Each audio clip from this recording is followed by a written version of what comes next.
Well, hey, friends, welcome back to the podcast. This is Rhonda, your host. I'm here for you every single week. We have kind of been on a little bit of a roll lately about all kinds of business related topics. And I must say, I'm really thankful because so many of you have reached out and loved the last few episodes, which I'm so excited about. So today, what I want to talk to you about is a way that you can answer the questions that your prospective patient may be asking in their minds, but they're just too afraid to ask you. You know how when you just want to ask that hard question, but you don't want to come off as being rude or inconsiderate, but you're really thinking about it and you're wondering, can you really help me? Well, you're thinking that, but you may not be willing or courageous enough to ask the question. So, what we're going to talk about today are the 20 questions. I know we're playing a game of 20 questions, except these 20 questions are questions that you are going to answer yourself. So, let me explain. When you have a prospective patient, we're talking about people that are new to you, right? They've not worked with you before, but they've reached out either online or, however it is. They've reached out and they're curious.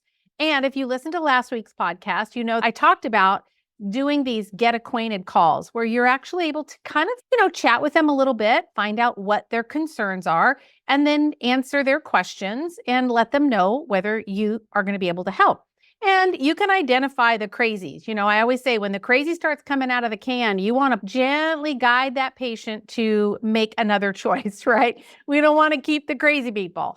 But what we want to do is just kind of find out if it's a good fit, because when you've got those good fit people, patients in your practice or clients, oh my gosh, everything goes so much better. Just so much better. We talked about inviting them into a 3-step process, creating your own unique proprietary system. And I go into this more in detail in Clinical Business Academy.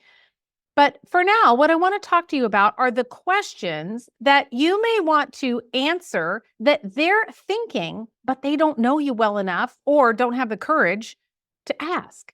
And so if you can create a document, so just kind of go with me here. If you created the document that kind of addressed the elephant in the room or the elephants in the room and gave them a little bit more context about what you do, why you do it, how you got into it, and then start to answer some of those questions that they're thinking about, but they don't want to ask you, all of a sudden the barriers are down. It's like Colin, the elephant is the elephant. Here we are. Here's the pink elephant in the room. And the question, for instance, might be, how do I know you can help me? Or, what if you can't help me? Or have you worked with people like this before? Those types of questions that they're going to be a little bit more hesitant to talk about, but they're really important for them to know. So I'm going to walk you through these questions. Now, before I get to it, which I will in just a second, I want to just give you some framework or context around how to do this. So with this list of 20 questions, this list, and you're going to want to write these down. The resource for this is in Clinical Business Academy. For here, I just am kind of going over it real fast. But these 20 questions, it's basically an interview with yourself. Now, it's kind of hard to ask yourself a question like, what is your name? Rhonda Nelson. It's not like that. What I would recommend is that you find your spouse, a good friend, bestie, one of your, kids, someone to actually kind of act like or almost set it up like an interview. Like someone's doing an interview. Think of you on the radio or doing a webinar or something, and someone's literally interviewing you, even if it's your spouse or your bestie. But they're interviewing you, and then you are going to answer those questions back. So as we go through the questions, I'm going to give you a few prompts for each one to kind of get your brain thinking about how the best way would be to respond. So are you ready?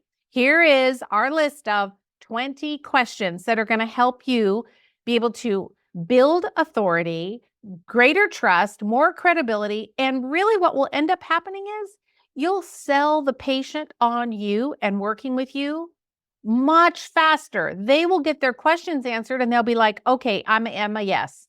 And they may have never even talked to you.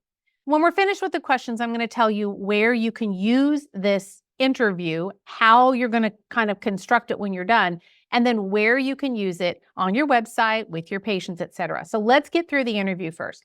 Question number 1, how long have you been doing what you do? And what made you decide to be a blank, chiropractor, health coach, functional medicine, whatever your specialty is. So that's the first question someone's going to ask you, right? This is an interview, right? So your spouse is sitting across from you and they're asking you, Rhonda, how long have you been doing what you do and what made you decide to do it? What made you decide to become a blank?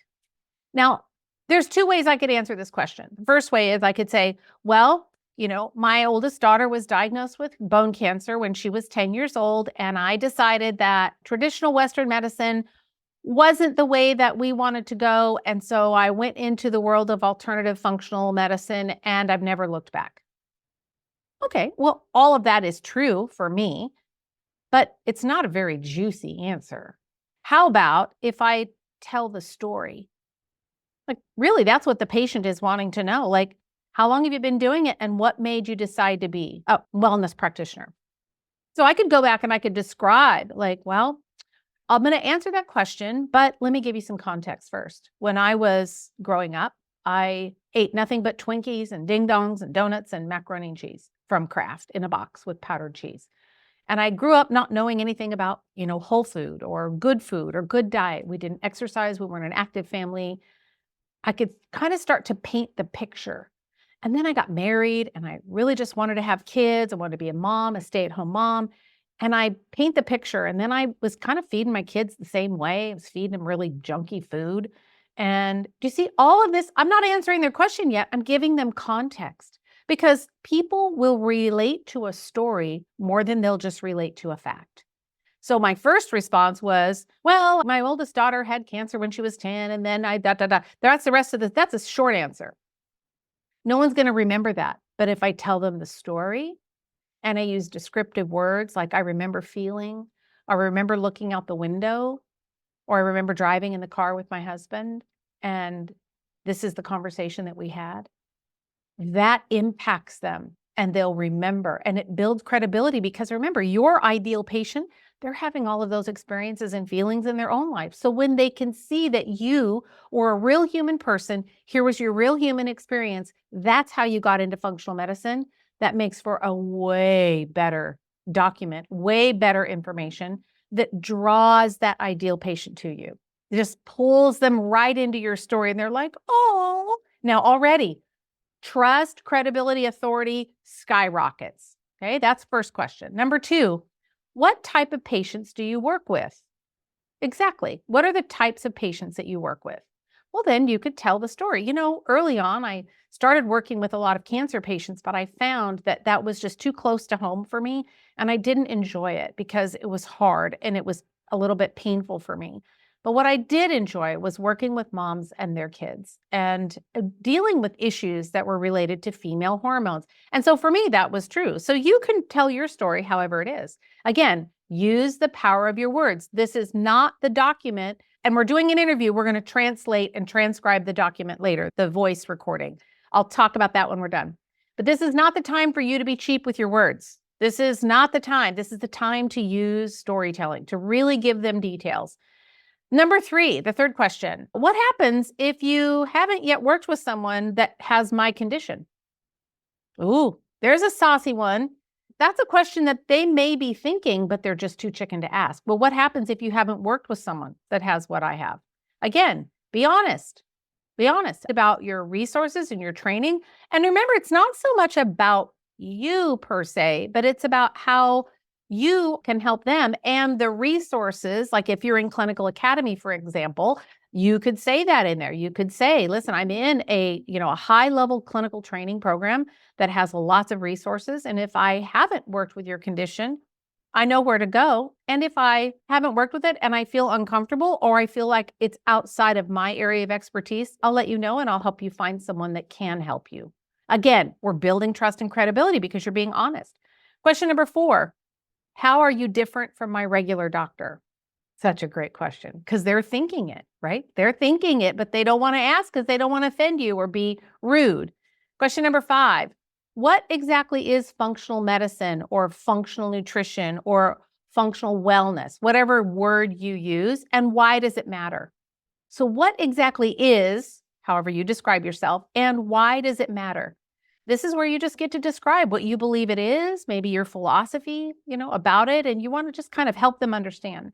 Number 6, what type of personality do you work best with, and what is expected of me?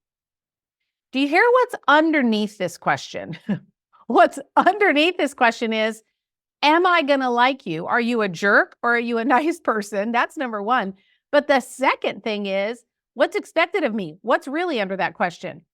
Are you going to make me give up gluten? Are you going to make me give up my Diet Coke? Are you going to make me go start jogging or go to the gym? That's what's under that question. So address it in a way that helps them feel safe, that you're going to work together, and that the type of people that you love working with are people who are really committed to seeing it through to the end. You really want to find the underlying cause and then fix it. That's the kind of person, someone who's positive and excited and really willing to put in the hard work. Of course, that's who you're working with. Number 7, what type of patient should not consider functional medicine or the type of work you do?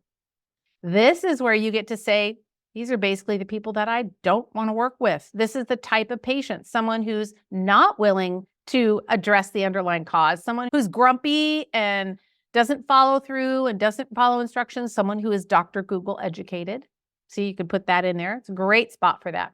Number 8, what is the name of your proprietary process? And I put this question in here because I am such a firm believer in having something that's unique for you. Last week in the podcast, I talked about the 3-step process.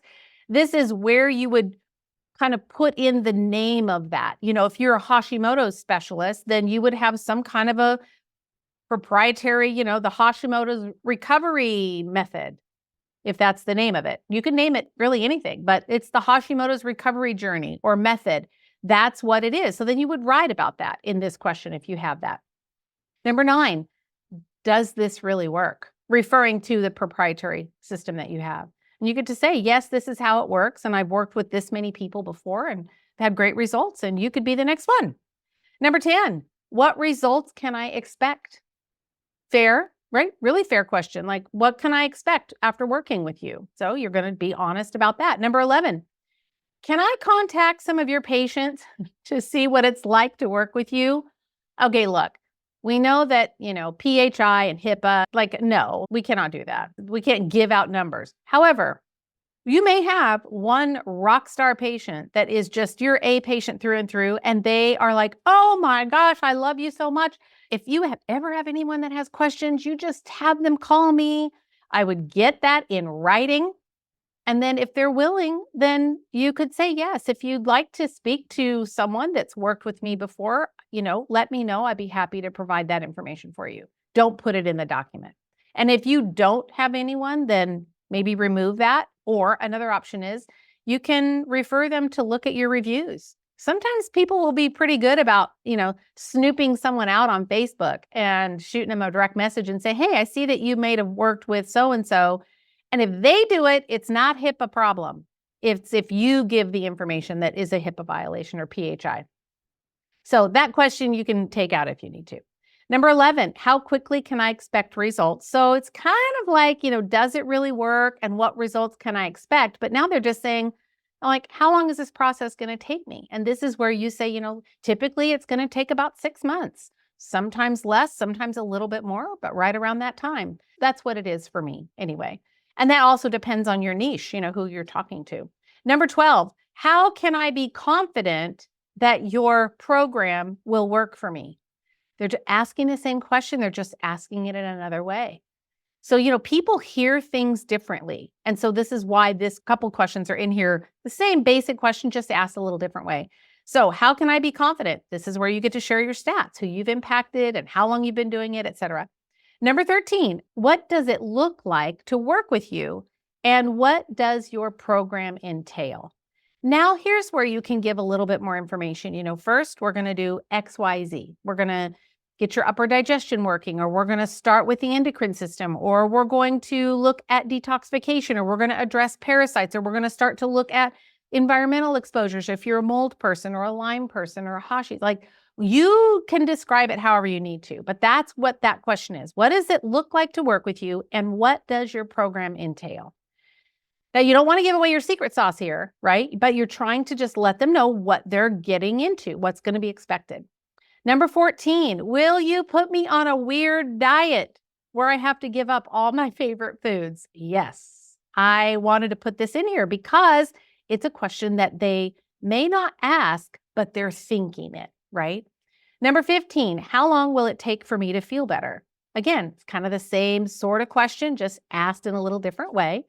Number 16, do people ever continue working with you after they've had success with their health?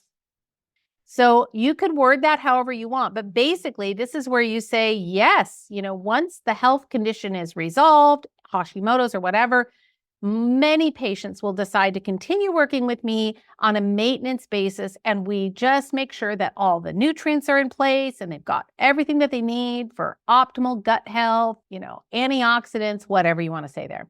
Number 17 is a little bit of a break, intentionally put here to kind of break the intensity of the questions. And it's a real simple question.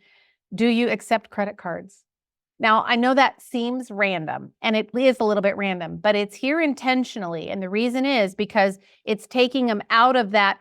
I'm asking you, well, what if this? Well, what if that? Well, how can I get results? Or how can I do this? Well, what do you do? And what does your program entail? And how will I know?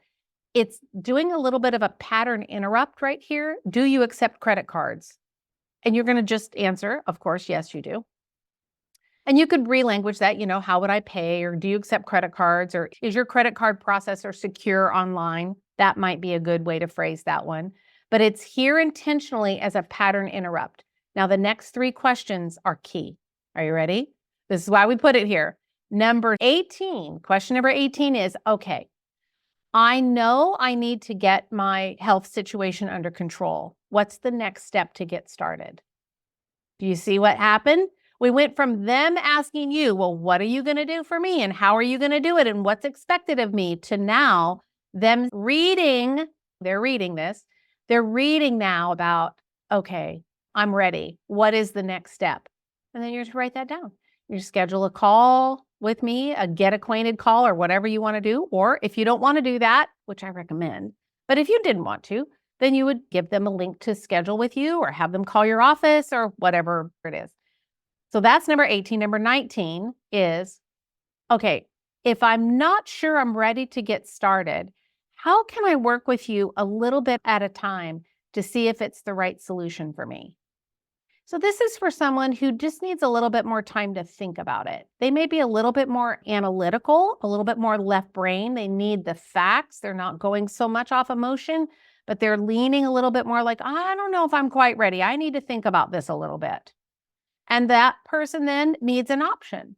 So you might direct them to a free, course that you have that's, I don't know, $79. And they can take this course and it's going to walk them through maybe diet things or lifestyle or maybe a link to your Fullscript account where they can do a detoxification of some kind or information about food, whatever is appropriate for your unique practice and what you do. But this is a good way for you to A, generate a little revenue, and B, give those people that aren't quite ready to say yes to all of it, like to work with you for 3 months or 6 months, but they just want to dip their toe in the water. You also could have like a private library of YouTube videos, let's just say, and you offer them private access to that. So they can go and watch those videos and get a feel for what you do. And the videos convey and have a little bit of value in them and give them some, ideas about things that they can do. Maybe, neck tension, because you work with executives and they're going to have shoulder and neck tension. Maybe you, have some exercises that you're putting in there for them. So whatever's most appropriate for your practice. So that's question number 19. And the last question is, okay, I'm ready to do this for myself, but I have a couple of additional questions. How's the best way to contact you? So these last 3 questions, the first one is, I'm ready to go. What's next? The second one is, I'm not really quite sure. So how can I just kind of put my toe in the water? And the third one is, I'm ready, but I just have a few more questions. So do you see why we needed to do that pattern interrupt with the, do you accept credit cards? Because it's a completely different way of thinking. We're moving them from asking the questions to saying yes to themselves. So those are the 20 questions. So if you were not writing them down, you're going to want to like bookmark this podcast and go back and listen to it when you've got a piece of paper. But listen to it on 2x, and then you can pull the questions out. Now, how do you use this? Once your darling spouse is sitting across from you asking the questions and you are just word vomiting all of the answers out, don't censor yourself. Don't try and make it sound all proper. This is how it's like to work with me. Don't do that. Don't overthink it. You're having a conversation with someone. That's the goal here. It's just having a conversation. Once you have it recorded, and I would recommend Zoom, or there's a free app that you can use to get the transcription out, like with the phone app, like the voice record is what I'm trying to say on your phone. You can use Zoom if you want to. There's several ways that you can do it, but regardless, you're going to record it and then you can upload it into an app called Descript. And I'll put a link for it in the show notes. Descript, like description, except just Descript with the T at the end. And it's free. They have a free version, and you're going to upload your voice recording and it will create a transcript. It's a beautiful thing. And you're going to get a transcript out of all of your questions and answers. You may want to do it in like segments, like 5 questions at a time or something like that.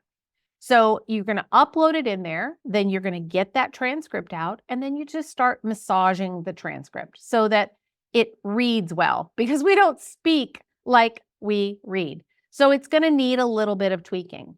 But once you have that document, here's how you're going to use it. Okay, so you have your 20 questions. You may have fussed with a couple of them, but 20 questions. And now this is just called, an interview with Dr. Bob Miller. And you're going to just have this on your website. But where you really can get mileage out of this to your benefit is to send it to them before the Get Acquainted call. Because now they have all their questions answered before they ever get on the phone with you. Now they've read through the document and they're like, oh my gosh, I'm in. I'm 100% in. You just told them everything, but you didn't have to use your words or your time to do it. They now have read through and they've either sold themselves or they're out. And if they're not a good fit, wouldn't you rather know that before you get on a call with them? Absolutely. So the best way to use this type of document is in that way, sending it to every single prospective patient that wants to get on the call with you, or they've scheduled a call with you, and you get that to them as a kind of a pre-read homework before your call. The second way that you can do it is you can put it on your website, and for every new inquiry that comes through, you can just send them a link to that page on your website before they ever schedule and just say, hey, here's a little bit more about what we do. And you may change the wording a little bit so that they can put a link in there for them to schedule an appointment after they've read the document, right? So then they can say, yes, this is definitely my person, or nope, I'm out. I'm not doing it.